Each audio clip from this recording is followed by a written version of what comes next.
All right, welcome back to another episode of Just Buy Less Coffee, answering the deeper questions of American politics. My name is Troy, aka Keep Troy Blue. With me, as always, but not at the moment, is Cathy Cannon, aka Cannon's fodder. I missed our recording this week. I am still in Spain, got a lot going on, but that is okay because Cathy Cannon had on our good friend Ryan, who is basically he's a friend of the show. He's basically our Steve Kornacki. He's the Just Buy Less Coffee official go to the map correspondent. So we love Ryan. He's also kind of like the other half of Cathy's brain. Like anytime Cathy is prepping for like something really intense to talk about on this show, she'll hop on the phone with Ryan and they'll talk for hours and hash it out. Just some couple of great intellectuals bouncing ideas off of each other, essentially. And it doesn't, it doesn't get immature and stupid like when I'm on. So keep me out of it, and those two, you'll actually have like a sensible adult conversation about politics. I'm the child in the relationship, so you're in for a treat today. So no more no dick or pussy jokes today, unfortunately, for the people that are into that. Just straight up mature conversation between two adults, between Cathy and our buddy Ryan, who is once again, is our Steve Kornacki. They're going to go to the big board, and they're going to hash out some electoral math. And I got to tell you, it's very, very nerve wracking. The election is exactly 1 month away, 1 month and a day away. And these numbers are too close for comfort, you guys. We got Kamala Harris and Donald Trump neck and neck, and they're going to be right on top of each other for that 270 electoral vote threshold. You need 270 electoral votes to become president of the United States. If neither of them get there, if neither candidate gets 270, it goes to the United States House of Representatives to be for a president to be chosen in the House. And the way that works is every state gets a vote, gets a vote based on the majority of that state's representation in Congress. So the states that have majority Republican representation get a Republican vote, etc. Anyway, the math doesn't look good on that because there are more red states. They have fewer people, but there are more of them. So if you're looking at popular vote, the bigger states tend to go for the Democrats, which is why, Democrats always win the popular vote. There hasn't been a Republican candidate for president that's won the popular vote since George W. Bush in 2004. But so there are more Democrats, there are more Democratic voters. But if you're just talking about number of states, there are more Republican controlled states, and that is all that matters if this vote goes to the U.S. House of Representatives. Crazy math, crazy way of doing things for people listening that are not from the United States. Doesn't make a ton of sense, but it's the way we do it in the United States because we are so hyper focused on the independence of states. Anyway, the math looking incredibly close for November, which is 1 month away, you guys. So Cathy and Ryan are going to take you through some possible electoral scenarios, looking at all the swing states, the big ones: Pennsylvania, North Carolina, Georgia, Arizona, Nevada, Michigan, Wisconsin, some of these big ones. Minnesota is going to be reliably Democratic. Ohio, probably reliably Republican, especially with J.D. Vance being from Ohio. The big question: Pennsylvania. Which way is Pennsylvania going to go? So stay tuned. Cathy and Ryan are going to break it all down. This is pretty riveting stuff, you guys. I will be back soon. I appreciate everybody continuing to follow the show, Just Buy Less Coffee. Check us out on Patreon, patreon.com/Just Buy Less Coffee. And hey, by the way, there is an entire second half of this episode because when I'm not around, Cathy, I'm the one that kind of reins Cathy in because Cathy, Cathy's mind never stops. I am the one that kind of has to like keep Cathy on track. So when I'm not around, things get a little crazy. And this guy, Ryan, our buddy Ryan, is like Cathy times two. So Cathy actually was trying to rein him in, but the two of them are just, when you get them going on a topic, they don't stop. It's wonderful. We love it. It's just pure nerding out on politics. You're going to love the episode, but there's a whole other half of the episode that will be Patreon exclusive, will not be available for the general public. I'm going to throw it up on Patreon. It's basically the first hour or so of this conversation. I'm going to throw it up on Patreon for our subs. You can check that out again, patreon.com/justbuylesscoffee. Subscribe, $5 a month, get access to that exclusive content along with a lot of other exclusive material that the general public doesn't get access to. Check out the video content on YouTube, youtube.com/justbuylesscoffee. You can see the video versions of the episodes. So listen to the podcasts on Spotify, Google, Apple Podcasts, wherever you get your podcasts. Download the episode and then head on over to YouTube to watch the video and see our pretty faces. Hey, thanks you guys so much. We love you guys. We love our subs. We love our listeners. We appreciate all the support, all the downloads, all the comments, all the reviews. We love everything that you guys, all the conversation that we get to have with you guys in our little community. So I'm going to turn it over to Cathy and Ryan. Please enjoy their breakdown, their electoral breakdown. 1 month out from the U.S. presidential election. Thanks all. It's fun though. We play, but I think it's especially like the last few elections, it's even harder to do this because what is normal anymore, right? Like normally you can go back and you can look at the last few elections and this is what we've seen and there are trends.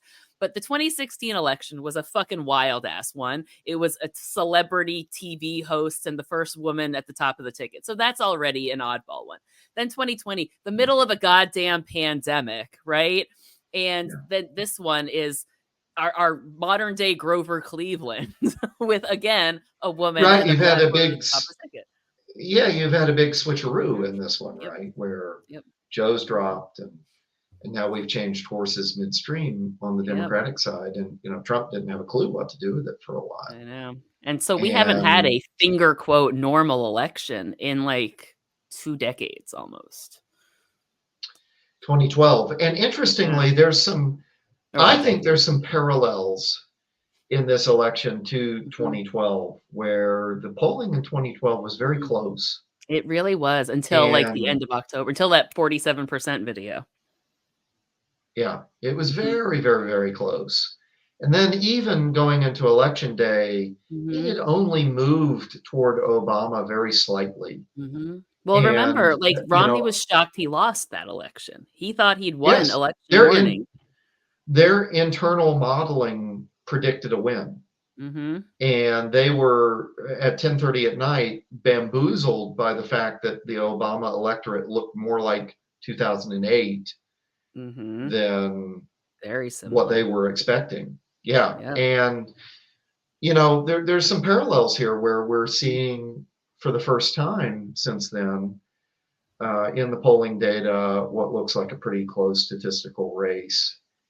And something that a lot of the polling gurus keep pointing out, and I think is wise to point out, is that in a margin of error race, you can have a polling break late. That is margin of error, 4 points, right? Standard margin of error deviation, hard one way or the other.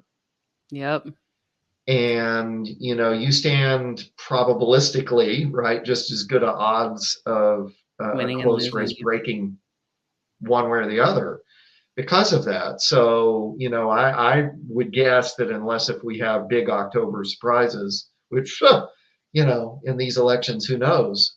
Fucking James Comey better stay the fuck home is all I gotta say. Right, but unless if we have one of those that upends the race in some significant way, we're moving toward an election day where you have every one of these gurus screaming at the top of their lungs, it's a margin of error race, and every one of the models, showing 60-40 or whatever. 55-45. And then you'll have all those probability people out there going, look, that means we've run the simulation 100 times, and 55 times it showed up this way, but 45 times it showed up this way. And don't go to Vegas on this, right? Unless you're trying to short the bet because you're manipulating the data. Looking at you, Nate Silver. All right. But we've talked about that. But actually, this is a really good segue into that because we've had a lot of conversations about polling, you and I. And like the polls are weird. right? And we've been saying that. And we've been trying to like pinpoint what it is. And I was actually talking to a teacher at school about this. Well, actually the new principal, but I'm not going to name drop the school because I don't feel like losing my job. But we were talking about how, especially with young men, and we were talking about how Hispanic young men especially Donald Trump's picking up a lot of territory with that demographic. And the point that the new principal made with me is that like an 18-year-old kid was in second grade when Donald Trump hit the scene, right? So he's the only example of Republican politicians that they have, which means like we keep saying, let's not normalize. But for a whole generation of people, it's their only normal. Just like for a lot of millennials and older Gen Zs, Barack Obama was there. Like a black president doesn't mean anything to them because they've only known black presidents to be competent and good, right? So like, is he winning those young male voters because young male voters, adolescent boys, you tell me all the time, you think with your dick, right? So because they're all just thinking with their dicks, Donald Trump's bravado appeals to an adolescent boy, right? Could that be a simple enough explanation for why because he's not holding with Hispanic women. He's only holding with Hispanic men, Well, this goes back, I think, in some ways to that point that I was making earlier on about how this is not a policy election. Yeah, that's fair. That, young people, let's table young people for just a second. I want to come right back to them, but I want to use another example of what I mean by this not being a policy election in terms of what is driving voters toward Trump. Biden, early-ish in his presidency, bailed out pension funds for Teamsters, essentially Teamsters. I remember that, yeah. Not the Teamsters specifically, but the people that populate the Teamsters. Yeah. According to the Teamsters' own polling data, Teamsters are breaking 2-1 right now. Rank and file Teamsters are breaking 2-1 for Trump.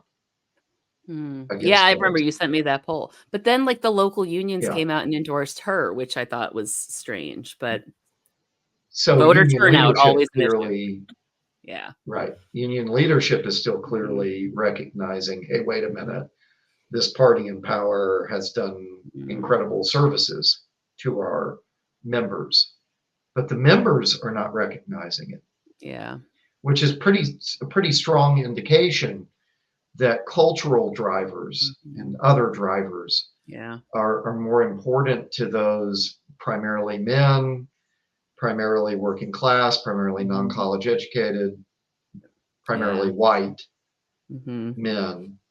But we are starting to see some evidence as well that that's being replicated amongst Black and Hispanic voters as well now. But primarily again with men, primarily working class, primarily non-college educated. So the cultural appeal of MAGA-ism, of Trumpism, whatever you want to call it, seems to be, that classic "what's the matter with Kansas?" phenomenon of voters voting against their own economic self-interests in favor of cultural connection. Yep. And I definitely think that that's probably now, after 10 years, replicating in groups that traditionally that didn't reach. And so that would be men in Black and brown communities, and then younger men as well in those communities, but also, of course, in white communities. And so some of the trouble I think that pollsters have found demographically has been capturing that realignment moment with those younger men, because it doesn't seem to be showing up in the data for younger women. Exactly. And of course, there's all kinds of reasons for that. Roe springs to mind as being a big one. I think Roe's probably the biggest. Yeah, but I think that probably is the case. Now, coming back to it, how does that apply for young men? Well, is it a strong enough motivator to get young men to vote at a higher propensity than what they've traditionally done? Because they don't. They're very unreliable voters. Historically, probably the single most unreliable voter bloc. Yeah. It is young people first and foremost, but young men in particular. Young white men. And so primarily as well. Young white men. Yeah. Well, also minority communities as well. The data has indicated it's a youth thing kind of across the board, right? Yeah. It just, who's more likely to vote? Jan at 72 or, Xavier at 19. And I play that game with my kids every year. Who's the most likely person to vote? A 45-year-old college-educated Black woman, unmarried. Right. She's there every year. And this speaks to the other interesting realignment element that does seem to be showing up in these polls. Everybody follows the horse race with polls, but it's trends over time that is the most valuable thing to look at with polls. And so the trend over time is showing that this group of men has been gravitating toward Trump out of population groups that have traditionally not gravitated toward Republicans or even Trump in his early kind of incarnations. Yeah.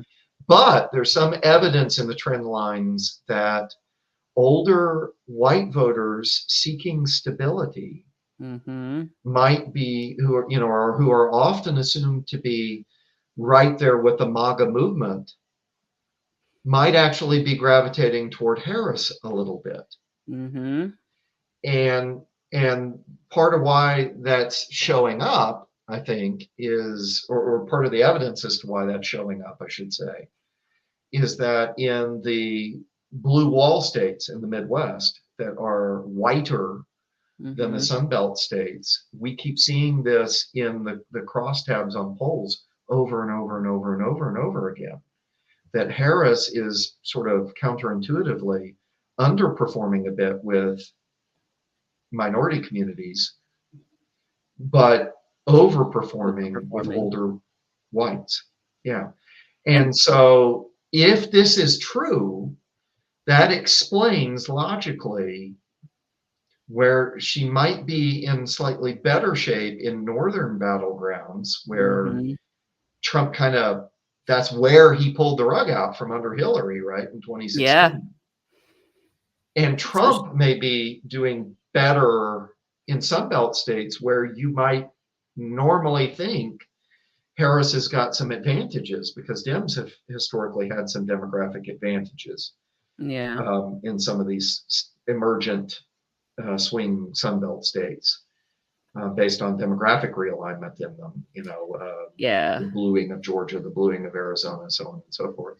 I'm telling you, man, so the first pollster to figure this out, like the realignment is going to be the one everyone trusts because remember after 2013, that was the moment Republicans had their little come to Jesus, right? And we've said for a long time that they were missing an opportunity because culturally, Hispanic communities and Black communities are more socially conservative than the Democratic Party writ large, right?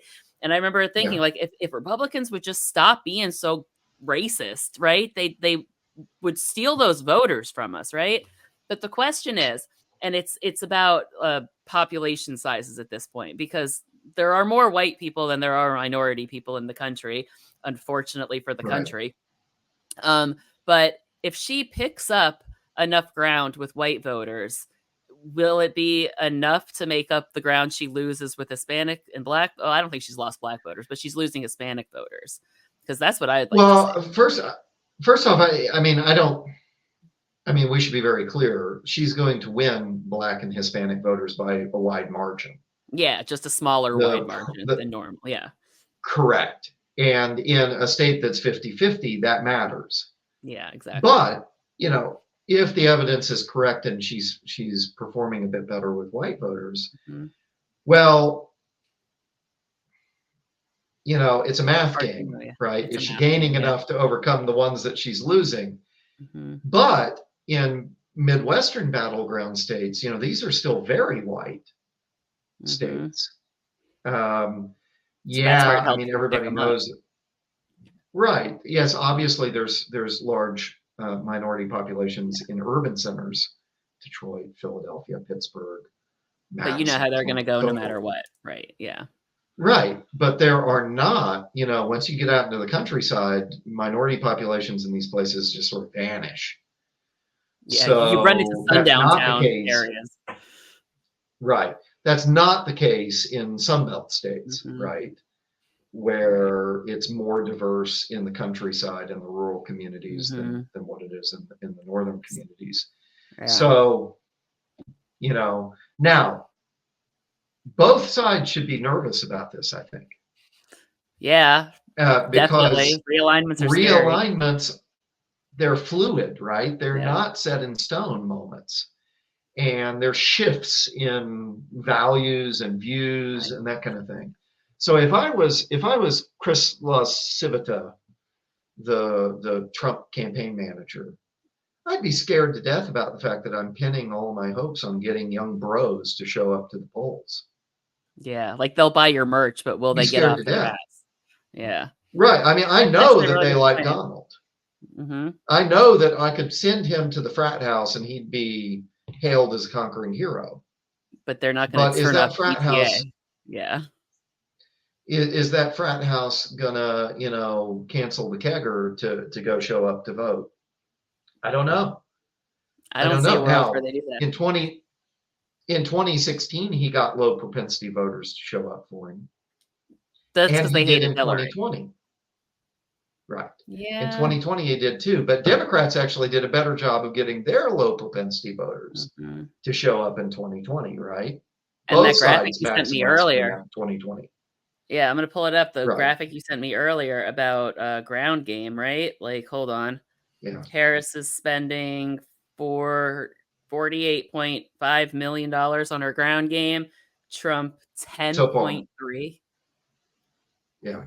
Well, now the That Trump people will tell you that they've outsourced. There's some new laws that have allowed them to outsource. yeah, fucking Citizens United. That's what. Right. But, again, if I'm the Trump campaign manager, this has never been tried before. Mhm. How reliable is outsourcing my ground game going to be? I would be up at night late worrying about that. Now, on the flip side, if I'm Jen O'Malley Dillon, the Harris campaign manager, and I'm David Plouffe, and I'm those guys, Mhm. and you're coming to me and you're saying we've got a better shot in the blue wall states because older whites are for us. Ooh, that's what's making me stay up late at night if I'm on the Yeah. Harris team, because Mhm.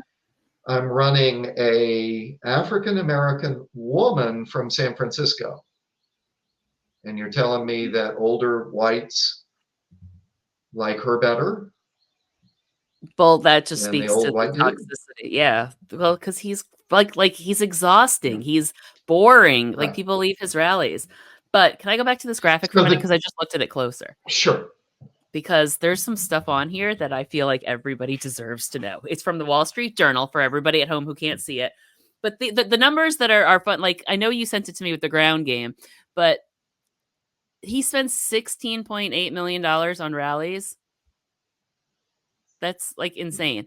He has hold on, what was the other one? $36.6 million in legal fees compared to the Harris campaign's 13.7, to give you an idea of like there's always legal fees in campaigns, but 36.6 million, that is a lot. What's the other one that I saw was interesting? He's spending 16 well, she's spending a lot on polling. She's outspending him on rallies. No, But she's only that's got because 14.7.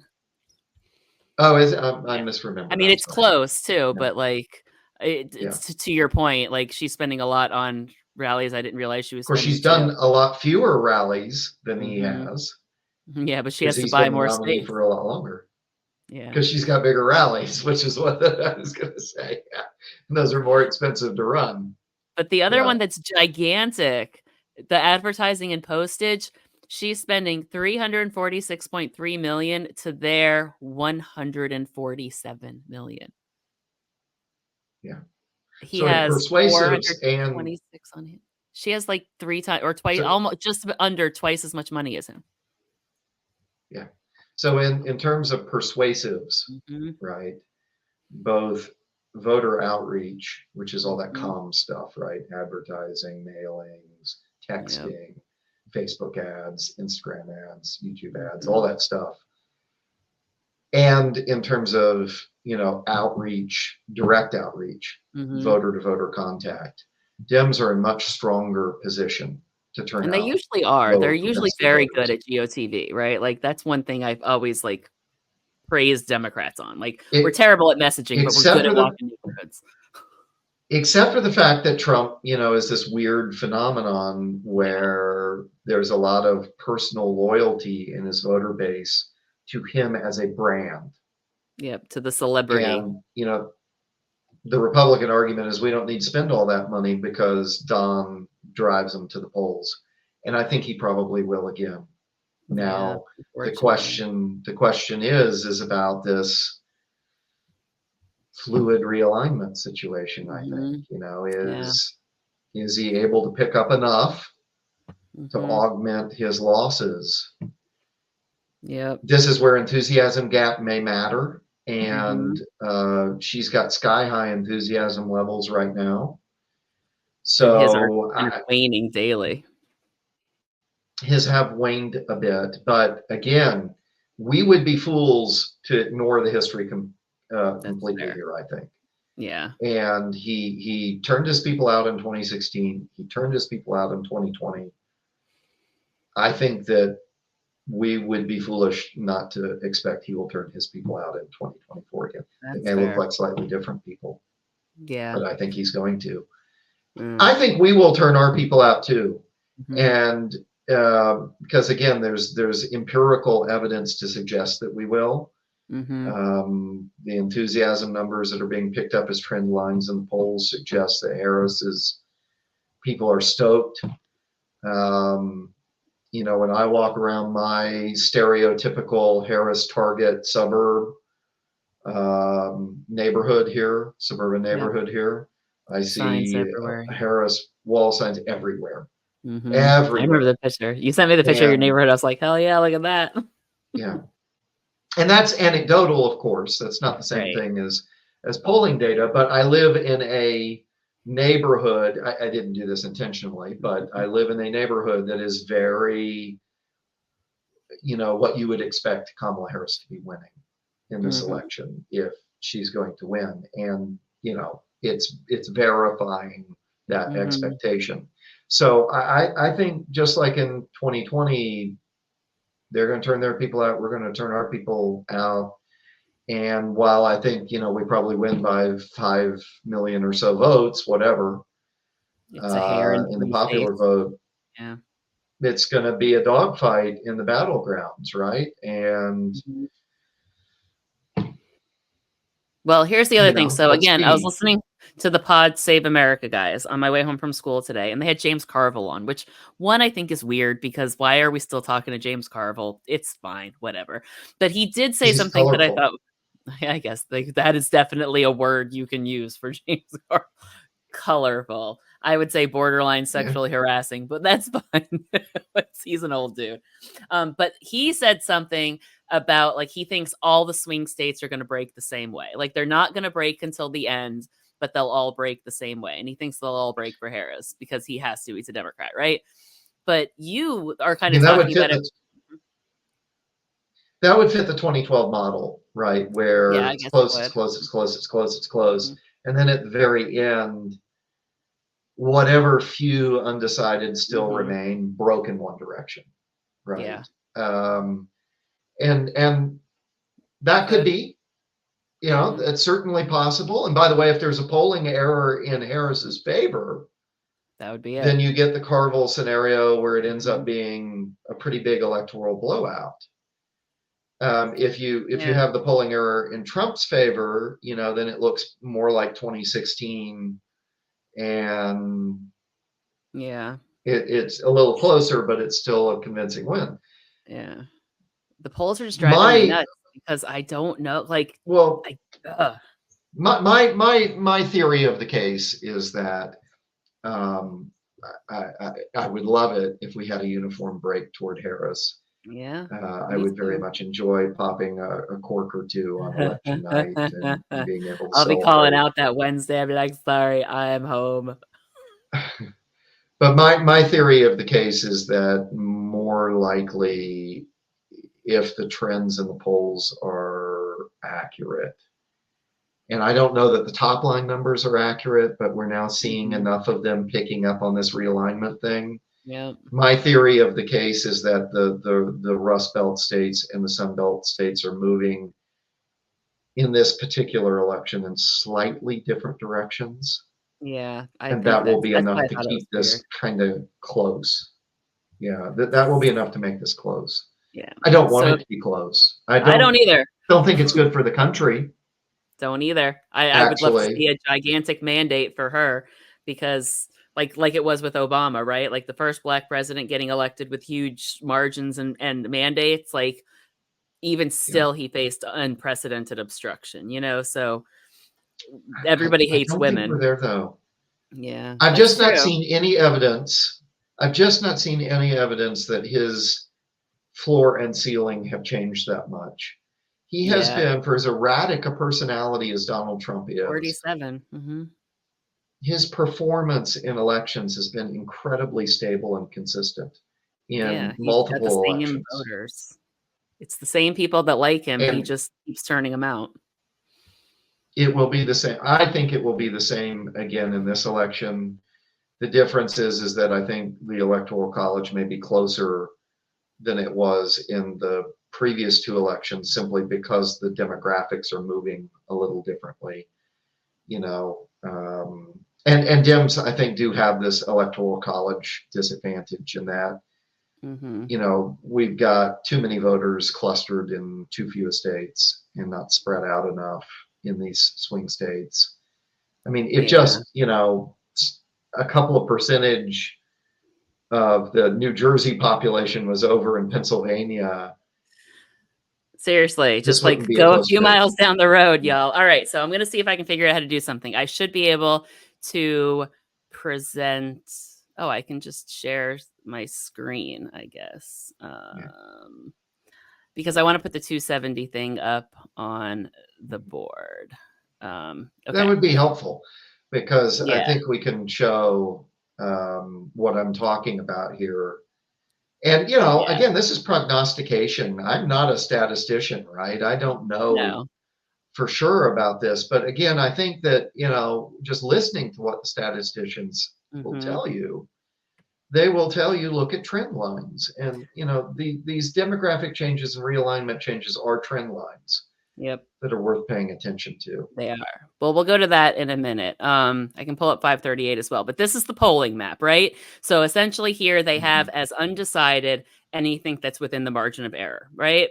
And to the point of trend lines, he's losing support. She might not be picking it up, but he's definitely losing it, because 3 months ago, Florida wasn't a toss-up. Georgia wasn't a toss-up. North Carolina wasn't a toss-up. Iowa wasn't a toss-up, right?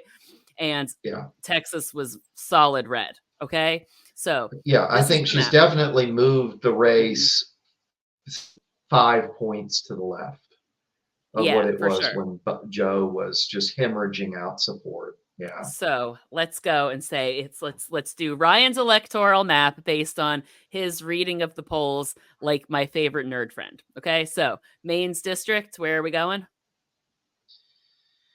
Yeah, we have not seen like any quality polling out of that district in ages, which makes it hard to know. I will say that the Trump people just spent some money up there. They just put some money in up there. They're so they're playing a little bit of reason. I think that might just be to keep Don happy. I don't know, but they did specifically put a couple $100,000 in that first Maine district. Dems have not matched it. which tells me that Dems haven't seen anything in their polling to suggest it's not going to be Trumpy. But or maybe their the polling Trump is people have solid. seen. Yeah, that's what I was going to say. Maybe the Trump people have seen some slippage there, though. So I would put that, just based on the available evidence, at light pink. Light pink. Okay, right we'll now, go light. light Oh pink. no, what did I do? I hate it when I do this. I have to go down here. That's what I have to do. So it's the first district, right? It's and the first district, yeah. Light pink. Okay. Now, the thing I would be concerned there, because New Hampshire can be a swing state as well, right? So for New Hampshire to be likely, like not solid, but likely, we instead have of had leaning. quality polling. Yeah, we have had quality polling out of New Hampshire, and it shows 8, 9, 10-point lead for Harris in New Hampshire. Yeah, which makes me think that that's why Donald Trump just dumped money into Maine, because there's a lot of crossover media markets there. You know what I mean? Yeah. Okay, so Pennsylvania, that's the big one. Let's come back to Pennsylvania. Let's do Pennsylvania very last. Very last. All right. So, because I know you have feelings on, okay, Michigan. Let's do Michigan first. We'll do this little thing. I think Michigan is light blue. That seems to consistently show up in the polls. I mean, both sides are still contesting it. But just in terms of the demographics of the state, the trend lines of the state, the history of the state and its voting, I think of the 3 Rust Belt states that are true toss-ups is probably the most likely to be light blue. If Donald Trump is overperforming in Michigan on election night, put down the champagne and start getting the scotch out. And pick up the passport and the suitcase. Well, I don't know that it's that dire yet. You got to watch it play out, but that might be an early warning sign on election night that the polling error was in his favor. Yeah. For me, like in 2016, I remember the moment very clearly when they didn't call Virginia right after the polls closed. I got a knot in my chest. I was like, oh no, that's bad. All right, Wisconsin. Let's hold off on Wisconsin too. Let's go to Iowa. Iowa has got, what some people consider to be the very best pollster in the business, Ann Selzer. And Selzer found a surprisingly close race in Iowa in her last poll. Yeah, enough to make it a toss-up. It was +4. Yep. Enough to make it a toss-up. I don't think there's any evidence that either campaign thinks that it's going to be anything other than a Trump state. But if Iowa is close-ish, 4, 5, 6 points compared to what it has been trending, then that on election night is real evidence that this white middle Western voter movement that maybe is being picked up in the polls to Harris is coming true. Like maybe we get a 92 map back. I don't know about a 92 map, but that maybe this what the polls were starting to pick up about the realignment stuff is real. Yep, would be real, in the Midwest. So I'm going to put it light pink.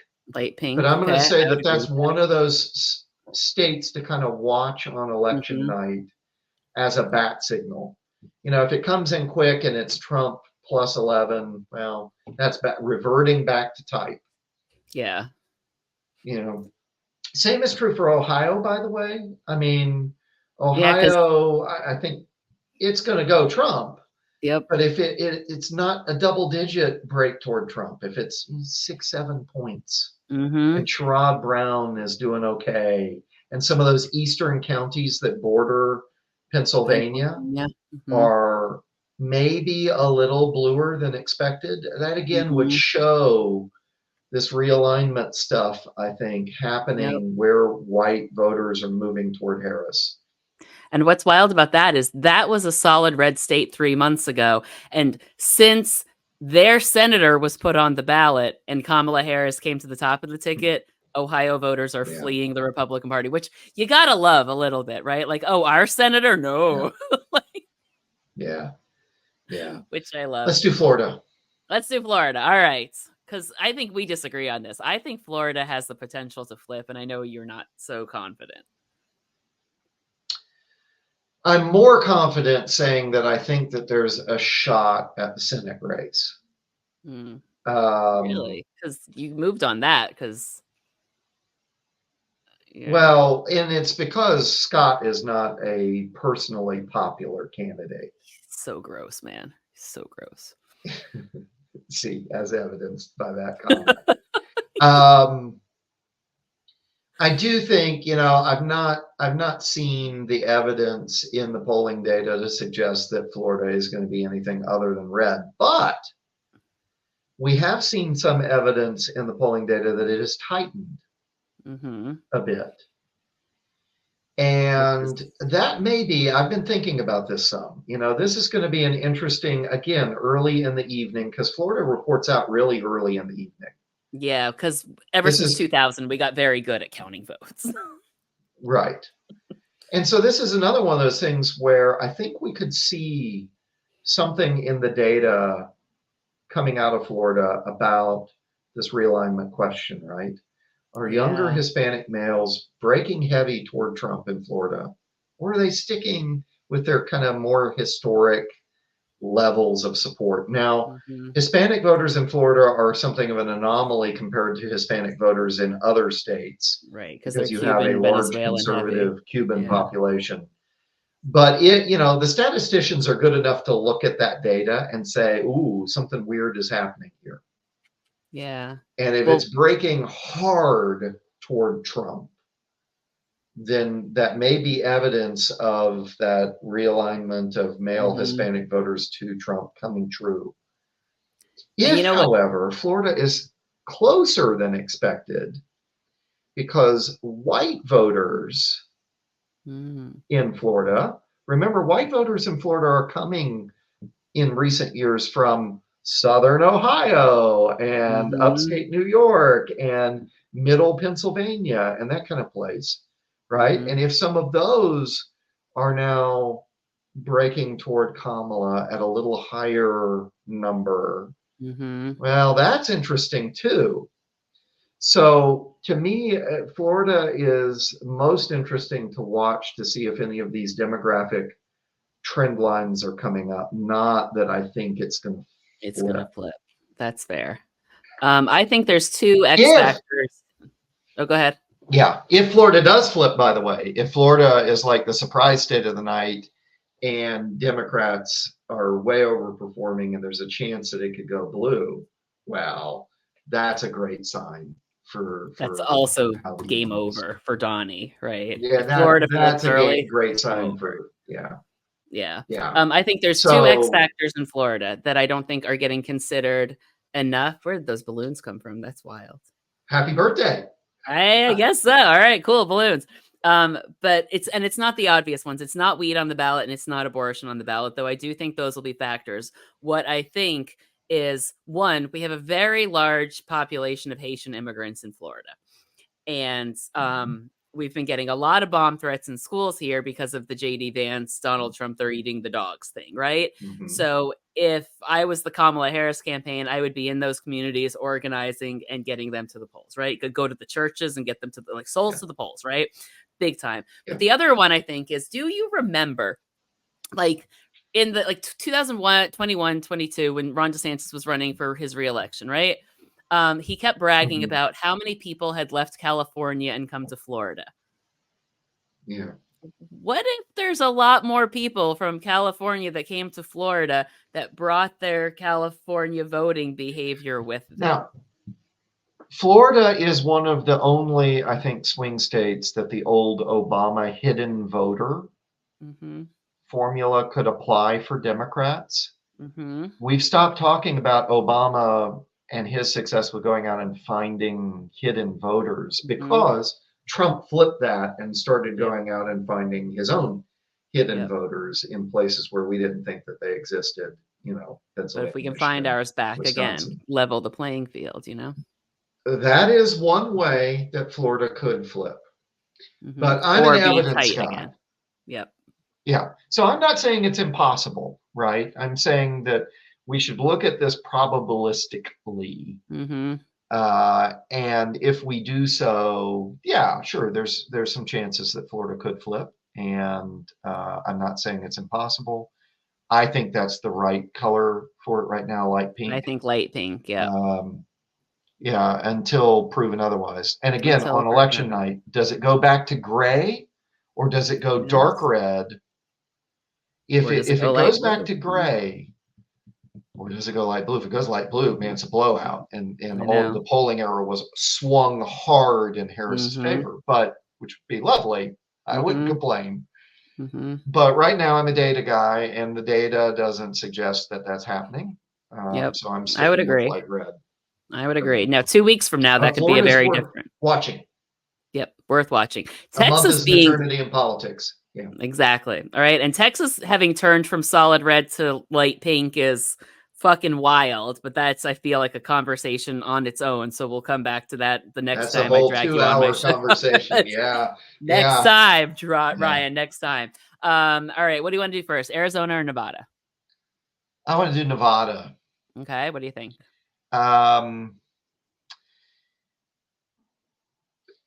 This is another one of these canary in the coal mine states. If it was on the East Coast, I would say we should watch this super close, but it's reports late. So that's not going to happen. So whatever these other states do will probably influence them. Yeah, well, at least our read on them. Yeah. This has been this has been fool's gold for Republicans for a while. Yeah. Nevada. Harry Reid built a machine out there for Democratic politics. Agree. It's still intact. It's still very strong. Unions really matter out there. Vegas is the kind of town that you would expect Kamala to do really well in. And Reno.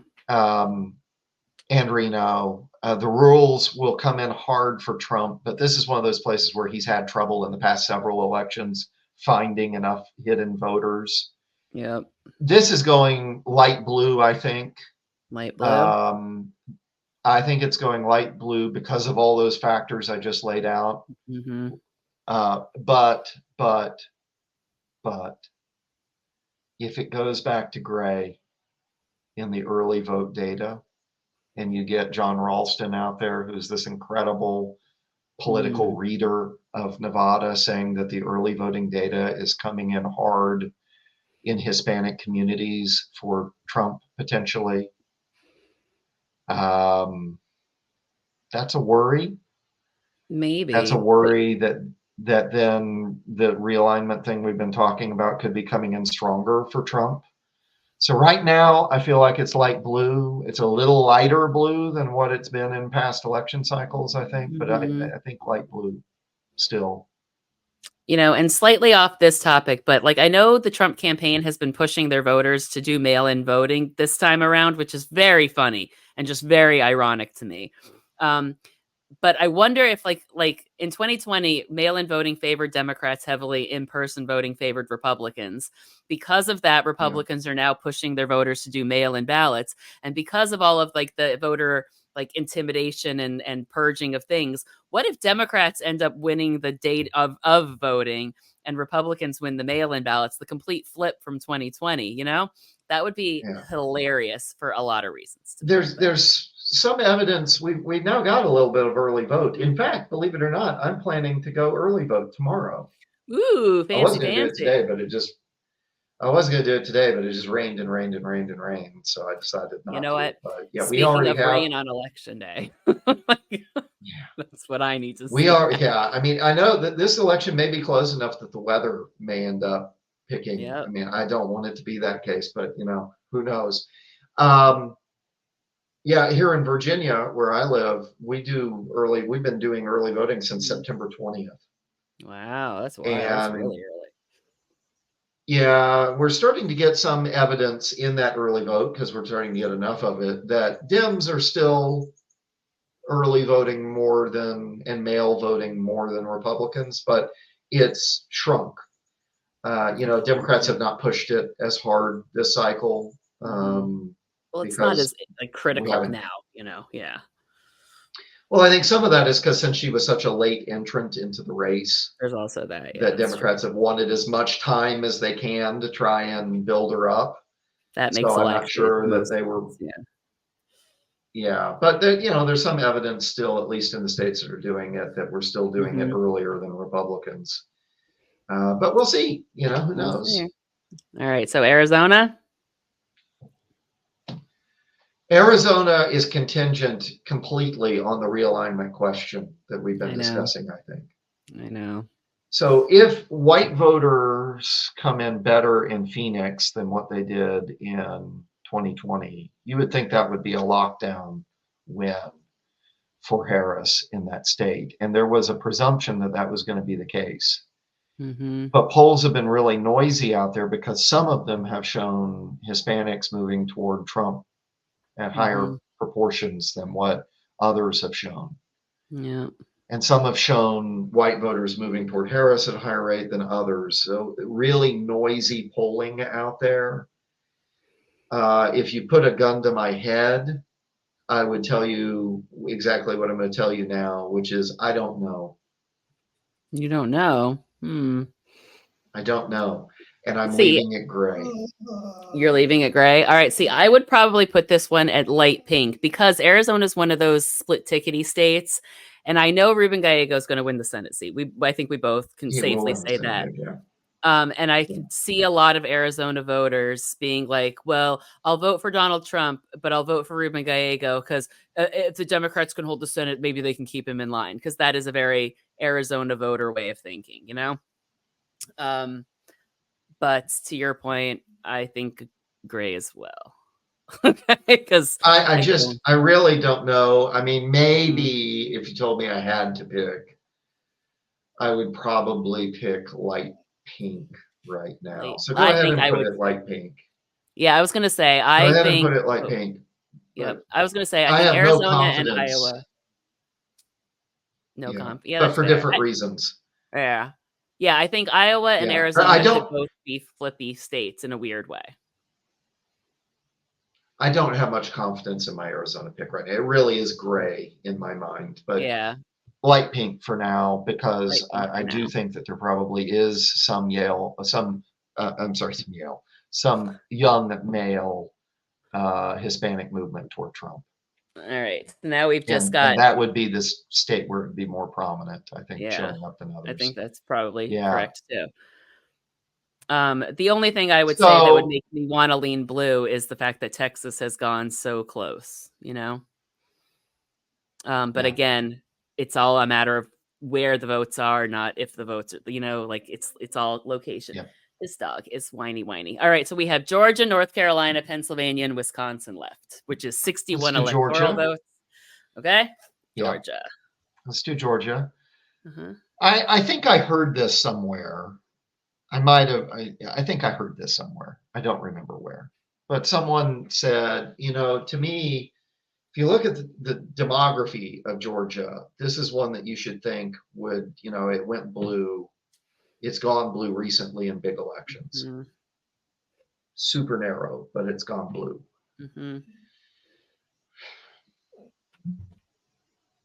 Jimmy Carter's still alive. Yes. Notably, it did not do that when Stacey Abrams was running. Yeah, there's still a lot of that in Georgia. Yeah.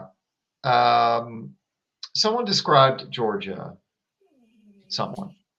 and now I'm describing it this way to anyone that will listen, as SEC country. Oh, yes. This was a really good analogy you gave me. And I think that that's right. I think Georgia is SEC country and North Carolina is ACC country culturally. Yep. And this is one of those deals where we're running a woman who is Black from San Francisco in Georgia, right? The Georgia Woods. And while Atlanta is going to be gangbusters for her, the Georgia part of the state, which sunk Abrams twice. Yeah, like Athens, Georgia is not voting for Kamala. Well, parts of Athens will, but maybe. I just don't know. I don't know if she has the Warnock Biden in culturally. It's because she's a woman. Yeah, there's still a lot of that old timey Southern, like the ladies shouldn't be doing all this stuff kind of stuff. She's led in 1 out of like 20 polls there recently. I think Georgia, in spite of the demographic, it's going to be super razor close. And light pink. But I think that one, last couple of times it broke super razor close blue. I think this time it hangs in with Trump. Razor close, right? Yeah. The only thing I So can we're think seeing a Sun Belt. Yeah. Yeah. We're seeing a Sun Belt trend here in these picks, right? Yeah, we are. And what was the only thing you could see? That the spirit of Jimmy Carter, like he holds on till election day so he can vote. So the Georgians, like in his honor, say, you know what, Jimmy, for you. Rural black, what I could see still making it stay blue is rural black voters in the old Cotton Belt down south. Like turn out at crazy numbers for her. They revert back to form. But if that happens, then the same would happen in the panhandle of Florida. And that could flip both of these states. So that would be a hell of an X factor. So hidden voters, right? Potentially. Hidden voter. So could happen in Georgia, but he's going to win some of those counties like 95 to 5. So it's going to be hard to overcome that in Georgia. No Kakalaki. North Kakalaki. I was super confident a week ago. Yeah, you were. Was going to be our flip state. Was going to be our flip state, and was going to be the one that we narrowly turned light blue for cultural reasons. I mean, demographically, it should be Georgia, not North Carolina. But I think she aligns with the voters and changing North Carolina culturally, stylistically, all of that. She's an ACC candidate, not an SEC candidate, right? Yep. And I thought this is going to be the one that we pluck, and we still might. But this hurricane has demolished Asheville and Western North Carolina. Asheville is a Democratic stronghold. It is. Now, Western North Carolina surrounding areas, are not. The surrounding areas are a Trump stronghold. Does that cancel it out? I don't know. I don't know. Well, what I could see happening here now. Yeah, but what I could see happening here is, to the point about hidden voters, this area, like up here in North Carolina, like Outer Banks, like Virginia border-ish, there's a lot of hidden black voters there, okay? And Obama turned those out, and that's what flipped the state. So, to the point that we know our Democratic stronghold in Asheville here is going to be limited in what they can do, could that motivate these voters to turn out in droves? I don't know. And we don't know. Yeah. I think North Carolina has legitimately, I mean, I said I don't know in Arizona because I think polling is really messy out there and the fluidity of the realignment thing is real. I think the hurricane has made it even more so an uncertainty right now. Yeah, that's fair. I don't know. I mean, I saw some news alerts earlier today that state officials are saying it's going to be really hard to hold the election in Western North Carolina right now. Yeah. Just like logistically, it's going to be very hard to do. And who knows how that plays out. We got to follow that story carefully. Yeah. To see, because again, a month is an eternity in politics. Right. Does Asheville come back online faster than these really rural communities do? If so, does that mean Dems still get their votes out of Asheville, but the Trump rural communities simply don't turn out? I don't know. Does it mean that Asheville's so wiped out that Dem voters plummet off a cliffside? I don't know, but it will determine how that state goes. Yeah. So that is a very fluid situation. I don't want to put a color on North Carolina. All right. So that brings us back to Wisconsin and Pennsylvania, but are we leaving those gray as well? No. If I believe in the realignment thing in the Sun Belt, tipping those states toward Trump just a little bit, just enough.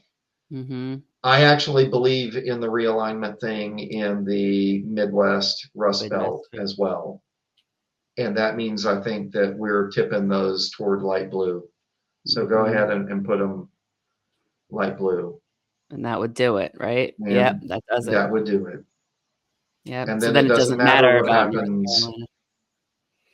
Now, take Nevada off the board real quick. And what number do we get? Still doesn't matter. Still doesn't matter. So the Sun Belt. So the Sun Belt can go completely Trump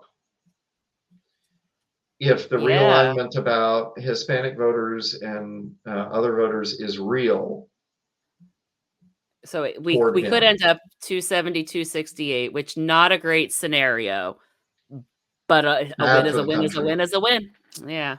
A win is a win is a win, but it would be a terrible moment for the country. Can you imagine? Oh, I would cry. All right. So here's the thing. So that's the map we've come up with. So I'm going to reset the map. And what I want to do is compare that to the policymakers. I want the 276 map and then North Carolina gray is what I want. So I want blue in Wisconsin, Michigan, Pennsylvania. So we want this one. Light blue there. Yeah, light blue there. Actually, you can put North Carolina North Carolina. You can put New York. That mid shade. Yeah. Mm-hmm. I think you can. I think there's some solid evidence that he's going to do okay there.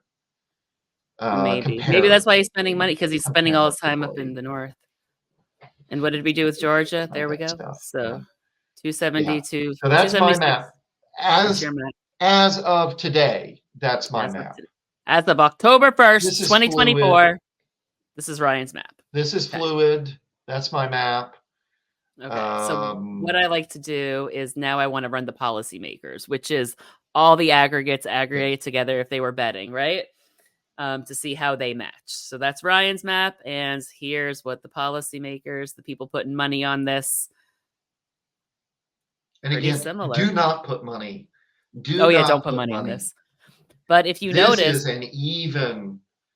Yeah, we may be in the betting line. We're like a -1 right now in Vegas. Team Blue is like a -1. This is not one you go put money on unless if you just have to gamble. Oh yeah, unless you're just like that. But to the point, your map and this map very similar. You just wouldn't commit to North Carolina, but otherwise. This map is saying the same thing you said, essentially. They gave a few more votes to Florida than you did, but so 276 is looking like what we can count on, ish. I actually think at the end of the day, not in the process, not as things are fluid, but right before, betting markets get pretty accurate. They do in sports, they do in anything, and it's because there's money on the line, right? So Vegas and their statisticians and their modelers and their algorithms and all of that they do in-house, look at it the night before election day, and then don't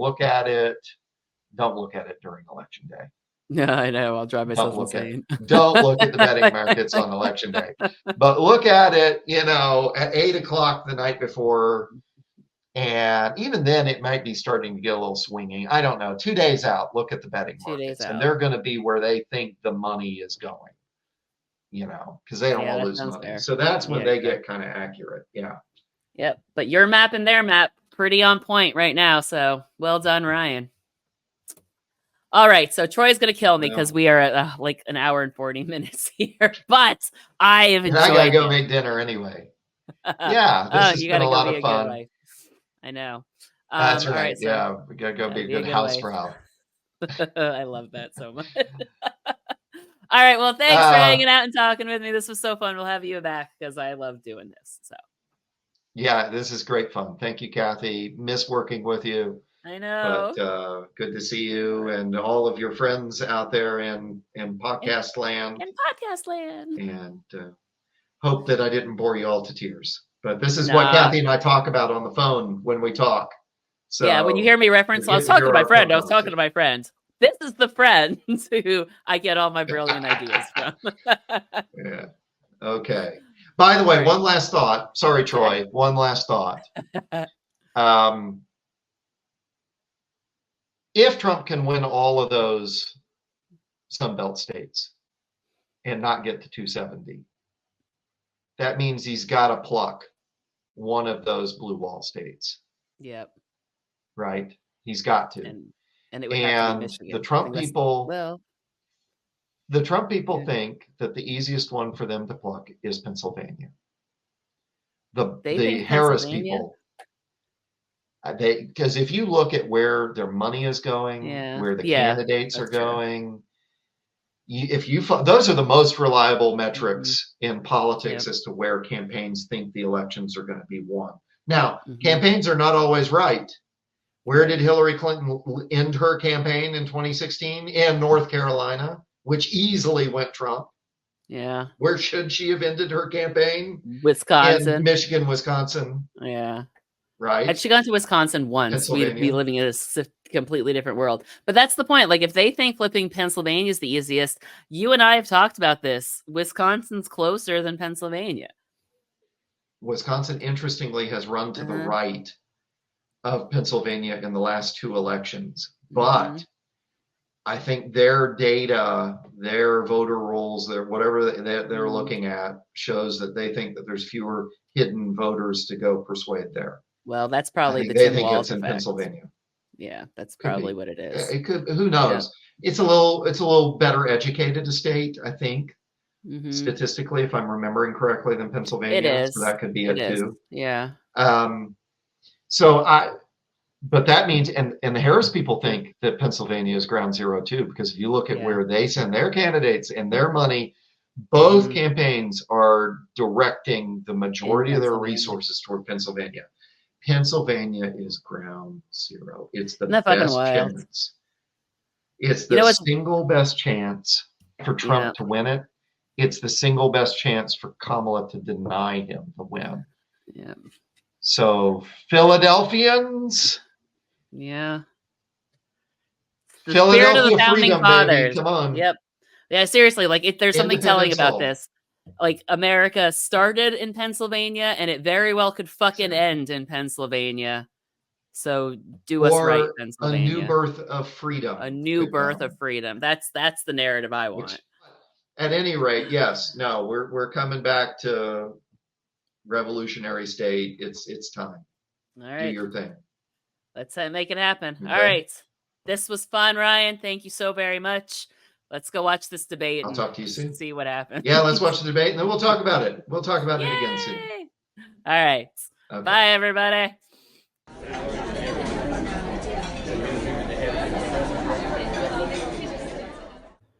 You've been listening to Just Buy Less Coffee, answering the deeper questions of American politics, featuring Troy Matthews at Keep Troy Blue and Cathy Cannon at Cannon's Fodder.